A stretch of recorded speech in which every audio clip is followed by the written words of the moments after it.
Oh qu'il est mignon ce nouveau Mac Mini, et en plus il est même pas si cher, 699 €, mais est-ce qu'il est aussi pratique et surtout aussi puissant qu'Apple le dit? Eh ben écoutez, nous on l'a testé en long et en large pendant une semaine, on a fait des tests réseau, SSD, les jeux, le montage vidéo, du montage audio également, bref, vous saurez tout sur ce Mac le moins cher du marché dans cette nouvelle vidéo. Bon, niveau look, moi je l'adore, il est vraiment très sympa, en fait on dirait un mini Mac Studio, regardez on peut le prendre en main comme ça, il fait que 12,7 cm de côté, par contre il est assez haut, regardez on est autour de 5 cm, c'est l'équivalent en fait du premier Mac Mini, donc voilà, il a gagné en hauteur.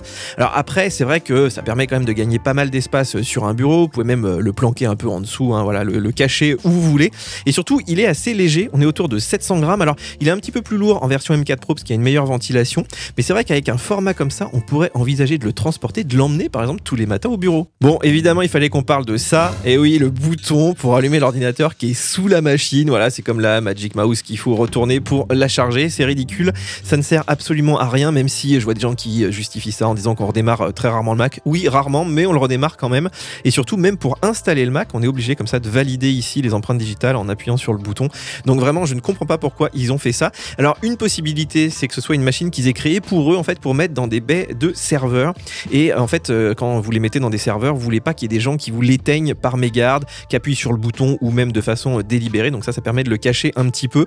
Par contre, c'est vrai que on se dit tiens, c'est vraiment une machine de serveur, sauf que en hauteur, elle fait un petit peu plus que 1 U. 1 U, c'est une unité pour les mettre dans des racks comme ça, et 1 U, ça fait 4,45 cm. Ici, on est à 5 cm. Donc voilà, moi j'ai du mal à expliquer quand même cette position du bouton ou même ce format un petit peu bizarre. Mais voilà, si vous avez une meilleure théorie, dites-le moi dans les commentaires. Alors niveau connectique, moi je trouve que c'est assez complet vu le format et surtout connaissant Apple. Alors ils nous ont quand même enlevé l'USB-A qui était bien pratique pour les souris par exemple. On n'a pas non plus de lecteur SD, ça c'est dommage pour tous ceux qui font de la photo, de la vidéo. Faudra mettre des petits docks. Alors par contre, ils nous ont mis des ports devant. Donc ça c'est plutôt pas mal, notamment ici des ports USB-C à 10 gigabits, ça marche même pour les SSD, hein. Aujourd'hui c'est quand même bien sympa de pouvoir les brancher devant. On a toujours la prise jack, même si regardez, moi j'ai acheté les AirPods Max, et oui ils sont plus disponibles ici avec une prise jack.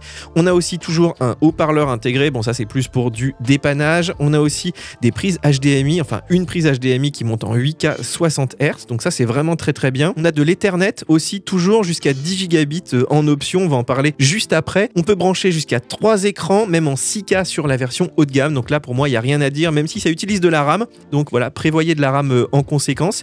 Et puis, on finira avec les prises Thunderbolt. Alors, Thunderbolt 4 sur la version M4, Thunderbolt 5 sur la version M4 Pro. Alors, j'ai pas encore pu les tester puisque j'ai pas encore de périphérique Thunderbolt 5, mais on en a commandé. Donc, d'ici quelques semaines, on devrait les recevoir. Alors, ce Mac Mini, il est livré sans clavier, sans souris, mais surtout sans écran. D'où l'utilité de notre sponsor de cette semaine. Regardez, c'est BenQ avec sa série Emma, donc des moniteurs spécialement conçus pour les Mac. Déjà, ils sont calibrés en sortie d'usine pour coller à la colorimétrie des écrans de MacBook Pro. Et puisqu'on parle de la dalle, regardez ici, on a un système de réduction de lumière bleue. On a aussi un traitement anti-reflet que je trouve plutôt efficace. Alors côté design, moi je trouve plutôt sympa. Il est aux couleurs d'Apple. Il a évidemment, regardez, une sortie USB-C, donc on peut le connecter ici à un MacBook Pro jusqu'à 90 watts, donc il va le charger, ou à notre Mac Mini comme ici. On a d'autres sorties HDMI notamment pour brancher une console de jeu, un PC, ce qu'on peut pas faire avec les écrans Apple par exemple. On a même une prise USB-A, pratique pour une souris, ainsi qu'un autre USB-C pour charger son clavier Apple. En fait, avec ça, on n'a plus besoin de dock. Alors un truc que j'adore, c'est que regardez, les touches du clavier Apple, là, peuvent régler la luminosité de l'écran. Il a aussi une petite application pour des réglages un petit peu plus fins. Vous pouvez aussi synchroniser le capteur de luminosité de l'écran avec celui de votre MacBook Pro pour avoir la même luminosité s'ils sont à côté. Et contrairement au modèle d'Apple, il est livré surtout avec un pied réglable. Regardez, en hauteur. Vous avez aussi l'orientation verticale, horizontale, même un système pour faire pivoter à 90 degrés. Alors, il est disponible en 27 ou en 32 pouces, tous les deux dans une résolution 4K UHD. Et puis, le prix est super intéressant puisqu'ici, on est à 499 €, 599 €. Nous, ça fait un mois qu'on l'utilise et franchement, je l'adore. Je vous ai mis tous les liens pour l'acheter sous la vidéo. Bon, on va parler du réseau. Il y a des choses bien, il y a des choses moins bien. Et parmi les choses moins bien, c'est l'absence de Wi-Fi 7. En 2024, ils en ont mis sur aucun Mac M4, que ce soit l'iMac, le MacBook Pro et ce Mac Mini, alors vous allez me dire oui, c'est une machine de bureau, bon, le Wi-Fi, on peut effectivement passer à côté, sauf que le Wi-Fi 7, ça permet d'avoir quand même 3 à 4 gigabits seconde. Regardez, on l'avait mesuré ici avec un Xiaomi et voilà du matériel Netgear, les Orbi, etc. Là, on va être limité à 1,5 gigabits seconde, donc c'est déjà pas mal, mais c'est vrai que c'est quand même pas très très rapide. Et par défaut, donc c'est une machine de bureau, on l'a branchée en Ethernet, c'est un petit peu plus fiable, on se dit on va avoir du débit. Bah non, c'est que du gigabit, c'est-à-dire si vous voulez l'option 10 gigabits, il faut payer encore 115 € supplémentaires. Alors il y a pas mal de gens qui me disaient mais ça sert à rien de toute façon le 10 gigabits, au-dessus d'un gigabit, ça n'a pas d'utilité. Et ben écoutez, nous ici là au bureau, on s'échange souvent des fichiers, des gros projets Final Cut Pro, de la vidéo, ça fait vite 200 à 300 gigas. Ça, si vous voulez vous le transférer d'une machine à l'autre, vous allez mettre 30 à 40 minutes contre quelques minutes seulement en 10 gigabits. Donc d'avoir effectivement du réseau 10 fois plus rapide, ça peut vraiment vous changer la vie. Alors si jamais vous n'avez pas pris l'option, vous pouvez quand même rajouter un dock Thunderbolt 3, Thunderbolt 4 avec l'option 10 gigabits. Donc ça, effectivement, ça fonctionne, mais ça vous prend un port quand même derrière. Donc pensez-y au moment de l'achat.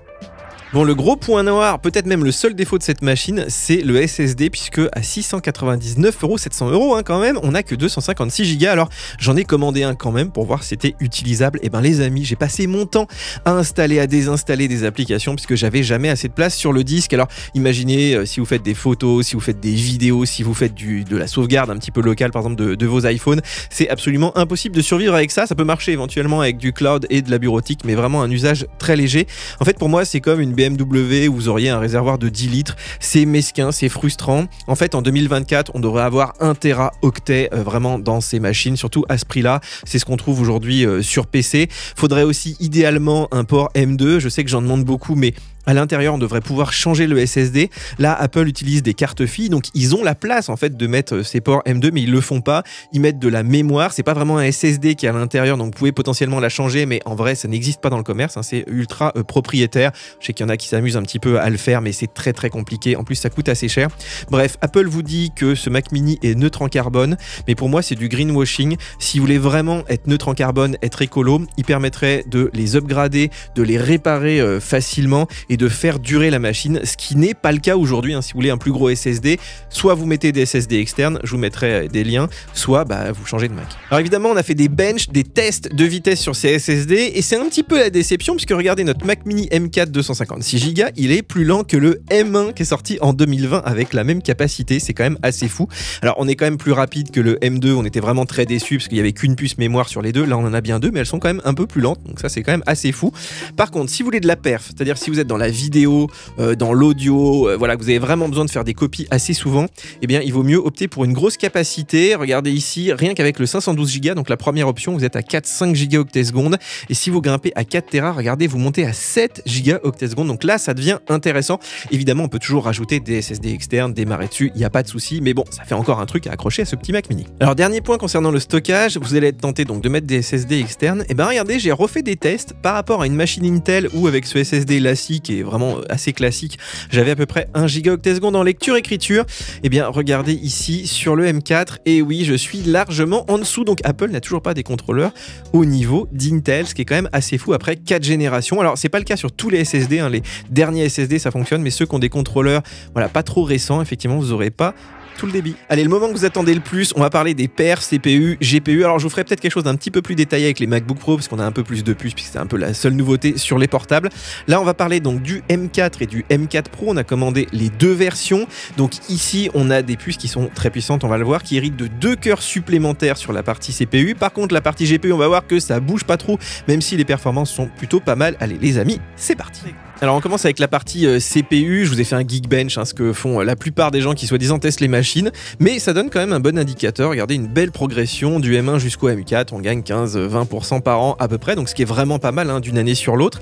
Et ce qui est intéressant ici, c'est surtout la partie monocœur. Vous voyez qu'on est à 3700 points, en fait ici on a la puce quand même la plus rapide du marché en monocœur, ce qui laisse quand même présager des choses plutôt pas mal, on va le voir notamment dans l'audio. Alors toujours selon Geekbench, regardez ici, le M4 Pro tenez-vous bien, serait devant, donc plus performant que le M3 Max, qui a 16 cœurs, donc 2 cœurs de plus, mais surtout que le M2 Ultra qui a 24 cœurs, ce qui paraît assez fou, c'est quand même la machine des Mac Studio. D'ailleurs, il y a plein de gens qui m'ont dit, tiens, est-ce que cette machine serait plus puissante qu'un Mac Studio? Donc ça paraît assez fou, on va le voir, Geekbench, c'est pas 100% fiable, mais là, en tout cas, si vous faites le test aujourd'hui, c'est ce qu'il vous dit. Alors un autre logiciel de bench qui est assez réaliste cette fois, puisque c'est le moteur de Cinema 4D, c'est Cinebench. Et là, regardez, le M3 Max et le M2 Ultra repassent bizarrement devant le M4 Pro, en fait, ce qui est assez logique, même si, regardez, là, le M3 Max et ses 16 cœurs, finalement, il est pas très loin du M4 Pro à 14 cœurs, on est quasiment au même score, mais c'est vrai que là, le M2 Ultra s'envole quand même un peu. Donc ici, on a vraiment un logiciel qui est beaucoup plus efficace pour tester le CPU que Geekbench. Donc vraiment, Geekbench, méfiez-vous-en comme de la peste, même si, comme je vous le dis, ça reste un indicateur. Alors on a aussi fait nos propres tests sous Logic, qui utilise donc que le CPU et qui offre globalement des résultats assez similaires à Cinebench. Donc c'est un gros test, on met beaucoup d'effets sur chaque piste. Et regardez ici, donc le M4, il dépasse largement les 100 pistes, plus 15% par rapport à avant. Bon, c'est logique, on a aussi 2 cœurs supplémentaires. On a le M4 Pro, alors en deux versions, 12 ou 14 cœurs, mais là, le 14 cœurs, regardez, il vient taquiner vraiment le M3 Max et ses 16 cœurs, même si, bon, le M3 Max reste quand même un peu devant. Ceux qui ont acheté cette machine ne seront pas trop déçus. Et évidemment, le M2 Ultra est très très loin devant. Vous voyez, par rapport à Geekbench, ici, on a des tests beaucoup plus réalistes. Mais vraiment, ce M4 Pro, il est impressionnant. Il est surtout impressionnant puisque quand vous utilisez que le CPU, en fait, on a une machine totalement silencieuse. Et ça, c'est pas le cas, y compris sur le Mac Studio. Des fois, ça souffle un petit peu. Là, j'ai absolument pas eu de soufflerie. Donc vraiment, ça en fait la machine idéale dans un studio d'enregistrement. Bon, la partie GPU, je suis un petit peu déçu puisque en fait, on a le même nombre de cœurs que l'année dernière, même s'il y a une petite progression. Vous voyez ici par rapport au M3, donc c'est quand même plutôt pas mal. Mais un M4 est quand même encore loin d'un M2 Pro ou d'un M3 Pro. Et même le M4 Pro, voilà, on arrive au niveau d'un M1 Max, donc c'est quand même plutôt pas mal. Mais regardez, les M3 Max, les M2 Ultra, ils sont quand même encore loin devant. Donc voilà, c'est un peu décevant qu'ils aient pas rajouté des cœurs, au moins sur le M4 de base, puisque c'est vrai que c'est des machines, on va le voir après dans les jeux, etc., qui sont relativement anémiques. Ça reste, entre guillemets, de l'entrée de gamme comparable à des GPU intégrés sur PC. Alors un autre logiciel qui est intéressant, c'est GFX Bench, voilà, qui est bien optimisé, qui utilise Metal. Et là, on voit la progression du M4 face au M2, qui équipait le précédent Mac Mini, donc plus 30% avec le même nombre de cœurs, donc c'est plutôt pas mal. Mais vu qu'Apple augmente pas donc son nombre de cœurs, on a toujours un écart important entre les puces M Pro et M Max, même de différentes générations. Par exemple, un M4 là, il est toujours plus lent qu'un M1 Pro.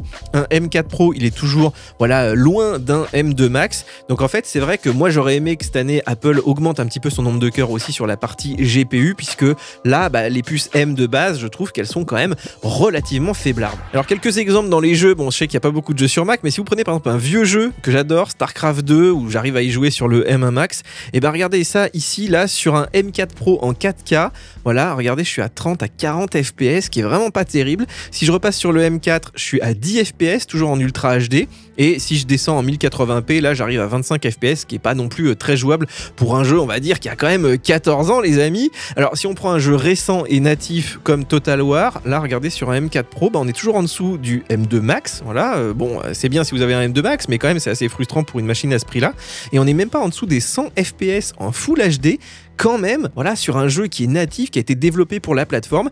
Moi, je trouve que sur des machines comme ça, dont les prix peuvent grimper quand même autour de 2-3 000 euros, on aimerait quand même des performances, on va dire, de PC un peu milieu de gamme et pas de PC d'entrée de gamme. Alors, c'est vrai qu'on manque un peu de jeux natifs sur Mac. Bon, c'est pour ça que je teste toujours les Tomb Raider, Shadow of the Tomb Raider 2018. Et regardez ici, c'est vrai que c'est un peu la déception, puisque le M4, il est toujours pas au niveau d'un M2 Pro du précédent Mac Mini. Donc, vaut mieux un ancien M2 Pro qu'un M4, par exemple, pour jouer. Mais voilà, c'est valable aussi si vous faites des jeux comme Minecraft, etc. On voit aussi que le M4 Pro est toujours sous le M2 Max. En fait, on aimerait qu'il y ait un glissement de gamme là, notamment dans les jeux, mais dans toutes les applications en 3D, si vous faites de l'architecture, etc. Et aujourd'hui, c'est pas le cas. Et c'est vrai qu'Apple est pas très ambitieuse quand même sur des machines comme ça. Vraiment, là, sur le M4, on a des performances de PC d'ultra entrée de gamme ici.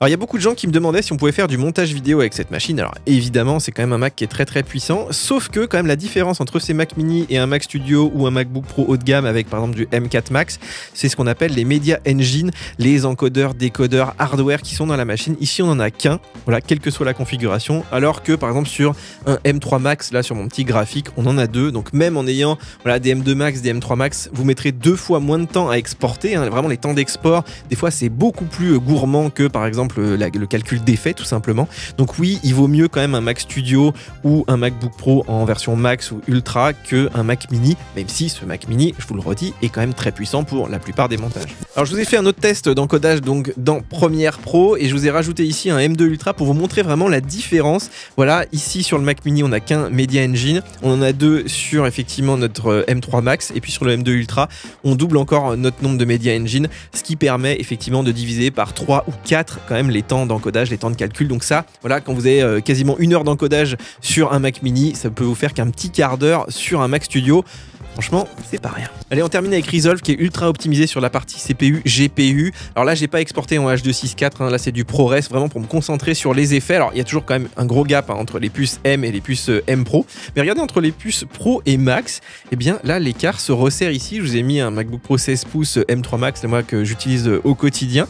Et c'est vrai que par rapport au M4 Pro, là, avec 14 cœurs GPU, 20 cœurs GPU, eh bien effectivement, il n'y a pas tant de différence. Alors évidemment, après ça dépend un peu des projets, mais c'est assez intéressant de voir que sur un programme comme ça ultra optimisé, finalement la différence se fait pas tellement ici sur les effets, elle se fait beaucoup plus sur les exports comme on a vu juste avant. Alors je voulais absolument vous parler de la consommation de cette machine parce que ça c'est un critère quand même important ici. Regardez au repos, j'ai mesuré entre 5 et 15 watts, voilà en moyenne, mais plutôt souvent autour de 5 watts. Cette machine est ultra silencieuse, vraiment, vous l'entendez pas dans un studio d'enregistrement, c'est parfait. Si vous la poussez un petit peu, je me suis amusé quand même, on est autour de 50 watts sur la partie CPU, GPU, 100 watts sur la machine en tout, vous voyez que c'est vraiment pas beaucoup.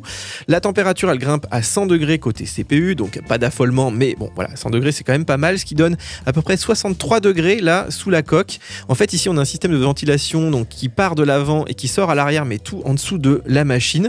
Et regardez ici, on a mesuré jusqu'à 46 dB avec les ventilateurs à fond, vraiment, donc 63 degrés, 46 dB contre pas 0 dB mais vraiment quasiment silencieux et 30 degrés sur une coque normale. Alors Apple aurait pu encore baisser ces chiffres s'ils n'avaient pas mis de l'alimentation à l'intérieur, d'autant que la lime en fait elle fait que 150 watts, donc c'est pas beaucoup. On aurait pu se dire maintenant l'USB-C ça monte à 250 watts, donc ça aurait été suffisant de mettre juste un port USB-C et puis un petit chargeur externe, mais bon c'est quand même déjà un travail incroyable, c'est une sacrée prouesse, bravo Apple.